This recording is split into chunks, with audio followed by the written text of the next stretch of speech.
देखो question number 15, if a equals to 2 minus 3 5 3 2 minus 4 1 1 minus 2, then find a inverse using A inverse solve system of equation. बच्चों actually एक ही चीज को दो बार करना मेरे लिए मुश्किल है। मैं आपको पूरा क्वेश्चन, जैसे कि मैं सिस्टम ऑफ इक्वेशन का यूनिक सॉल्यूशन जो प्रीवियस क्वेश्चन हमने ट्राई किए थे उसी से ही मैं इन बिटवीन, हम लोग जब आगे बढ़ेंगे तो हमारे रूट पे ही मिल जाएगा ए इनवर्स, तभी मैं आपको हाईलाइट करवा दूंगा। तो राइट नाउ हम लोग वही प्रोसीजर करके जा रहे हैं, find the unique solution of this given system of equation. समझ रहे हो? तो अब फर्स्ट रो के लिए 2 माइनस 3 5 3 2 माइनस 5 1 1 माइनस 2, ठीक है। x y एंड z यहाँ पे हो जाएगा 11 माइनस 5 एंड 3। वेर करके आपको लिखना है a equals to this matrix, x equals to this and b equals to this, ax equals to b। Determinant of a matrix है तो 2 minus 3 5 3 2 minus 4 1 1 minus 2 equals to 2 into 2 minus 4 1 minus 2 minus of minus 3। अब मेरी बात सुनो, column row जाएगी 3 minus 4 1 minus 2 5 into row column जाएगी 3 2 1 1। तो minus 2 into 2 minus 4 और ये माइनस माइनस प्लस 4, मेरी नॉलेज से ये 0 हो जाता है, ठीक है। प्लस 3 3 2 जा 6 3 2 जा 6 माइनस 6 प्लस 4 माइनस 6 प्लस 4 क्या होगा माइनस 2, ये 3 1 जा 3 और 2 1 जा 2, तो as per my knowledge minus 6 plus 5 minus 1, that implies determinant of matrix a minus 1 not equals to 0, a inverse exist, और ये स्टेप आएगा कंसिस्टेंट यूनिक सॉल्यूशन। अब बच्चों देख लो आराम से,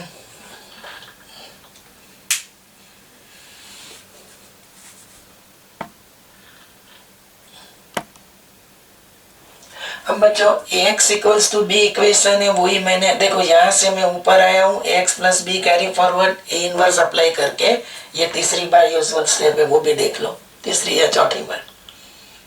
सो मैं यहाँ पे, आप लोग देख लो, मैं यहाँ पे मैट्रिक्स ए से एडजॉइन ऑफ ए फोकस करने की कोशिश करूंगा। तो आपका मैट्रिक्स ए क्या है,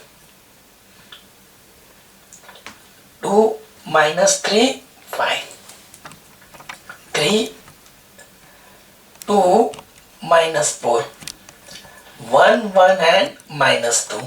देखो मैं एडजॉइन ऑफ ए यहीं पे निकालूंगा, तो एडजॉइन ऑफ मैट्रिक्स है जो हमारा स्टेप यूजुअल रेट है प्लस माइनस प्लस 2 के लिए रो जाएगी कॉलम, मतलब 2 माइनस 4 1 माइनस 2 माइनस 3 के लिए रो कॉलम जाएगी 3 minus 4 1 minus 2।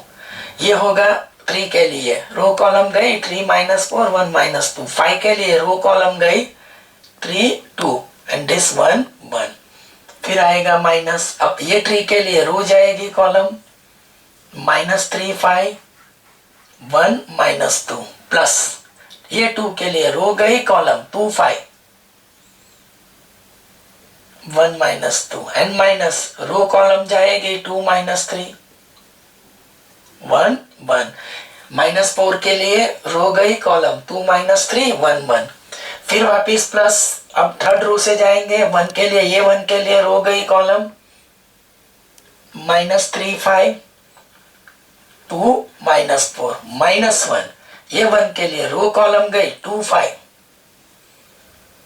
3 minus 4। Let me confirm, ये 1 के लिए रो गई कॉलम 2 5 3 माइनस 4 एंड प्लस ये माइनस 2 के लिए row column 2 minus 3 3 2, bracket over, bracket को बंद कर दो, adjoint of A minus 2 minus 4, मेरी नॉलेज से माइनस 2 माइनस माइनस प्लस 4 0, 3 2 जा 6 माइनस 6 प्लस 4 माइनस 2, 3 माइनस 2 क्या हो जाएगा 1। हाँ आगे का माइनस ये बराबर है, बट ये आगे का माइनस से ये हो जाएगा प्लस।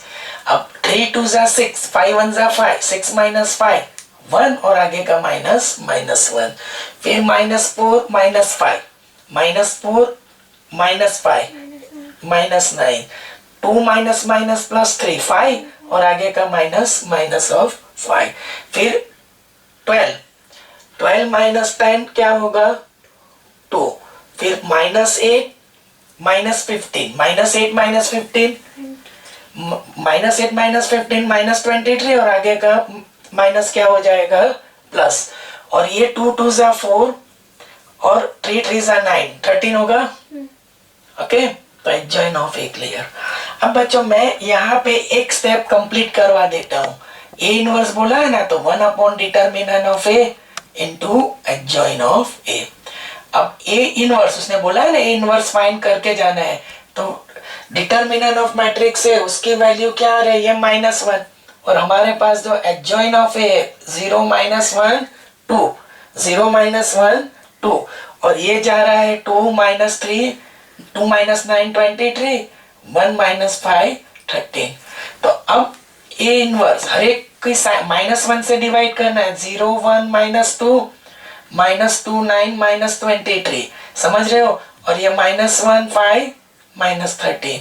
तो ये जो होगा ए इनवर्स जो उसने शुरू में पूछा था, मतलब सारे एलिमेंट की sign change, -2 plus +2 minus, I think so everything is okay. तो ये खैर आपका निकल के आ जाता है ए इनवर्स जो उसने पूछा था। अब बच्चों मेरी बात सुनो, एक हमारा इश्यू रिमेनिंग है सॉल्यूशन, तो मैं यहाँ से वापिस यहाँ पे आ रहा हूँ ए इनवर्स के लिए, आई मीन सॉल्यूशन के लिए। तो 1 upon determinant of a matric A adjoint of A into B. Here is your x, y and z. Determine, अब मैं adjoint of A divided by determinant of A, तो अब मैं डायरेक्ट A इनवर्स की value carry forward करवा देता हूँ 0, मतलब ये जो पूरी वैल्यू है वो अब लिखी जाती है 0 1 -2 -2 9 -23 -1 5 -13, और आपका जो B निकल के आ रहा है वो है ही, निकल के नहीं, वो है ही आपके पास 11 -5 and 3। चलो इसका मैट्रिक मल्टीप्लिकेशन शुरू करेंगे। तो x y and z, मेरी बात समझ रहे हो, ये 0 ये 0 फिर ये -5 और ये होगा मेरी नॉलेज से ये 0 ये -5 और ये माइनस कौन सा, ये +5 आ रहा है, मतलब एक बार चेक कर लेते हैं। तो दिस वन इज 11, हाँ ये -3 है तो ये +6 होगा, क्योंकि 11 -5 और ये -3 है। क्वेश्चन में आप लोग देख लेना, यहाँ पे एक बार प्लीज जरा फोकस कर देंगे, यहाँ पे एक गलती हो गई है, मतलब कुछ अभी तो उसका कुछ काम नहीं था, ये जो है वो -3 है, ठीक है। अब कैरी फॉरवर्ड करेंगे तो ये होगा -2 -22 -45 और ये कितना होगा 69, ठीक है। ये -11 -25 39। बच्चा आप लोग हेल्प कर देते हो तो x y and z ये 1 होना चाहिए, सिंप्लीफिकेशन ये क्या मिल रहा है 2 और ये 3, पक्का। तो x1 y2 z3, मेरी जो टीम है वो सपोर्ट कर रही है, thank you. x1 y2 and z3। तो देखो आपको फोकस कैसे करना है, पहले ये वाला पोर्शन ये वाला, फिर ए से एडजॉइन ए पे जाना है, ये फोकस करके वापस यहाँ पे आना है, पूरा प्रॉब्लम ऐसे कंप्लीट दिखाना है।